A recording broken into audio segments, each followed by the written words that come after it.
How then folks, how we doing? It's James JT at the movies, back again. Today's video is another competition entry, and this time it's for Carl over at Carlino 9. He's got a 500 subscribers competition going on at this moment in time. He's recently passed that milestone, and Carl, buddy, I just want to say massive congratulations to you. A huge well done. It's a really well-deserved milestone. For anybody who's maybe not over on Carl's channel at the moment, you need to go and check him out. He's an absolutely brilliant bloke. Really so lovely and genuine, and his content's fantastic. He does a similar sort of thing to me, if you like what I'm doing. He talks about Blu-rays, 4Ks, and does movie reviews, TV show reviews, and just talks about his love for film as well, does unboxings, all sorts of things.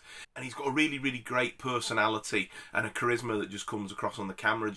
Whenever you watch him, he's just so likeable. It's absolutely brilliant. And he injects a lot of humour into his videos as well. One particular recently that he did where he was talking about like the Cornetto trilogy movies, and he did the Have You Never Taken the Shortcut scene, you know, that's in all three of those movies, and sort of had a go with that, and it was hilarious. And there's all sorts of things where he pays, you know, little nods and winks to movies and puts all sorts of references and things in his videos. It's really great, and there's so much sort of energy and passion that goes into the videos, and it's really great. And also, Carl's been a really big supporter of me over the last sort of, I don't know, 18 months that I've maybe been doing YouTube as well. When he found my channel, he's given me a shout out. I actually won one of his competitions and he gave me a shout out on the back of that. And, you know, he's made mention of me and comments on my videos. And, you know, he's just a really great bloke, and I'm really grateful to have met him.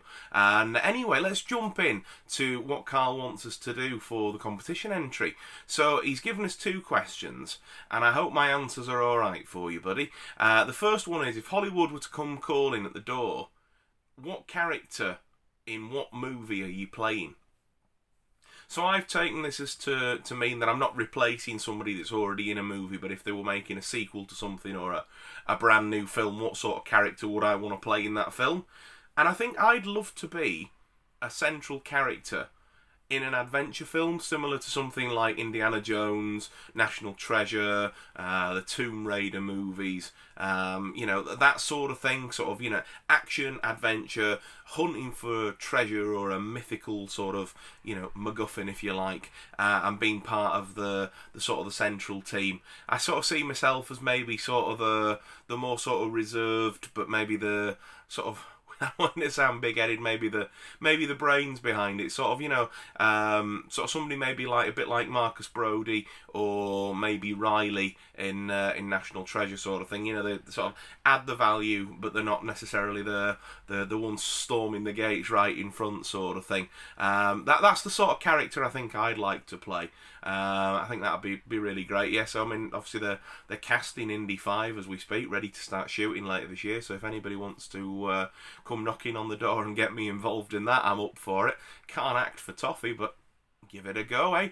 So yeah, I think that'd be what I'd like to do. Some sort of an adventure film, treasure hunting would be really great. Something with a bit of a mystery and a bit of suspense, sort of thing. But I'd always want to be the character that you knew was out and out the good guy, sort of thing. You know, not going to be the character that sort of turns around in the third act and goes, well, I've double crossed you. I'd want to be the loyal sort of teammate. I think that will be the sort of character I'd like to play.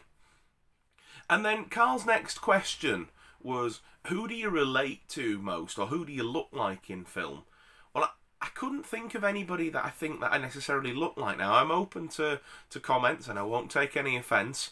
If anybody's got any suggestions of who maybe I remind them of, or who I look like, leave it down below in the comments, and let's have a laugh together. I promise I won't get offended. But I couldn't think of anybody that I sort of physically resembled, you know, apart from sort of thinking, right, who's a heavy-set bloke with glasses? And then, you know, you start thinking you're Kevin Smith, you're Wayne Knight, you're John Goodman's, and sort of, I don't really think I resemble any of them. But then the other part of the question was maybe who's a character do you relate to? So I'm thinking, and it's not sort of a, you know, like I mirror exactly that, but probably a combination of maybe Elwood and Jake Blues from the Blues Brothers.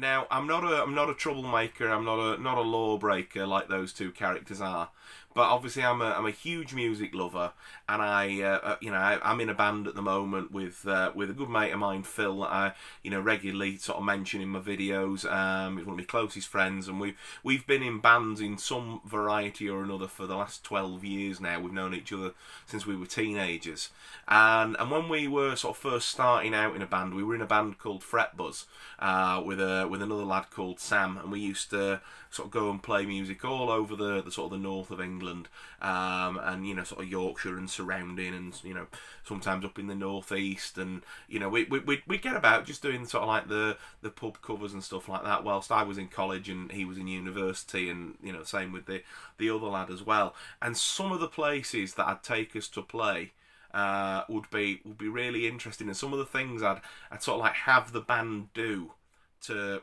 make sure that we've kept gigging. Like we played one venue where they wanted love songs all night. Now we're a rock and roll three-piece, sort of not too dissimilar to sort of, or at least what we were going for was something akin to the Who or the Jam, and it was that sort of like heavy guitar, sort of chord-driven guitar with a melodic bass, because Phil used to play the bass, and then our man on the drums, Sam, was like Keith Moon incarnate. He was never keeping a straight beat or anything like that. It was all over the kit in a really good way. And then we sort of got booked on, and this cricket club approached us and said, can you do, it's a lovey-dovey night sort of thing, and I don't know whether they were doing speed dating or whether it was Valentine's or something like that, but they're like, can you do love songs? So there's rock band there, and we're not that there's anything wrong with the song, I love it, but we're doing stuff like the Boys Own version of When You Say Nothing at All, and again, absolutely adore the song, but like stuff like the Bee Gees, To Love Somebody, like trying to do them like as ballads sort of thing, and so I had the lads doing that, and that obviously we had a laugh doing it, but it was sort of like, really, James, you could have just turned down the gig, but it's not really what we were looking for. But no, I had them learn all these songs that were all sort of lovey-dovey songs to go in the set that we did, so that we could do the gig. And then, as well as that, I once had us play like a biker bar, and that was great fun, absolutely fantastic fun. But we were having a bit of fun with the audience, or at least I was, because the drummer, we were all used to sing and do like the harmonies and stuff like that. We still do. And the drummer and me used to swap round, and I used to go behind the kit and play a couple of songs, and the drummer would come up and play the guitar, so he could sing some up front. And these lads in this bar were really getting into it, and they wanted to hear the Who stuff, the Jam stuff, Thin Lizzy, and all the sort of 70s and 80s rock that we were doing.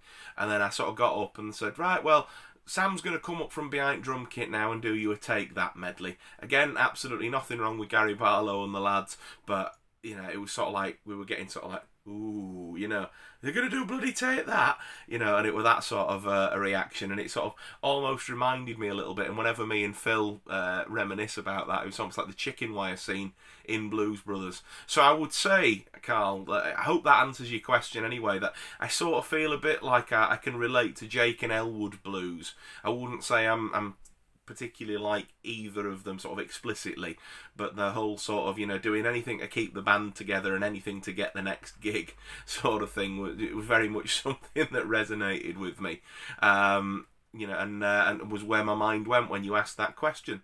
So good luck to everybody else that's entered Carl's competition, and again, a massive well done to Carl for passing 500 subscribers. It's a really well-deserved milestone, and I'm sure you'll be at 1,000, 2,000, 10,000 in no time, mate, because I'm not just saying it, you really do put out some fab content, and I always look forward to watching your videos whenever they pop up in the in the subscription list. I think you're great, and like I say, really absolutely smashing bloke as well.